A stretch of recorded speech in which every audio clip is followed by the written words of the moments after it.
Silpnesni buvom.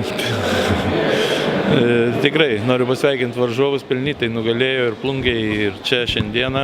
Turėjome šansų, bet jie tais momentais lemiamais jie buvo tikslesni, buvo aršesni turbūt kovoj ir tai jiems padėjo laimėti.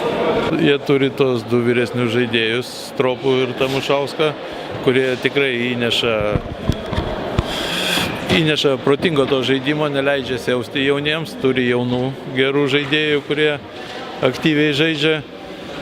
Tai pasakyčiau, tokia geras lydinys, gerai subalansuota komanda ir yra patyrimo, ir yra gerų jaunų žaidėjų. Manau, tai padeda jiems ir padėjo laimėti pirmą vietą. Dabar dar sudėtinga pasakyti, kadangi pas mus mes laikomės tos politikos, kad tik tai žaidžia mūsų studentai. Nors, aišku, regionų krepšinio lygoje tokio reikalavimo nėra, nes mes dar žaidžiam ir studentų lygoje, tai stengdavomės, kad tik tai tie studentai, kurie paskui galėtų žaisti ir studentų lygoje. Kadangi išeisime aukštesnę lygą, tai dar susėsim, galvosim, kaip čia galbūt, jeigu ten matysim, kad labai silpni esam, gal ir reikės pasistiprinti kažko. Bet tai manau, kad stengsimės rinkti studentams ir suteikti galimybę studentams sportuoti ir žaisti.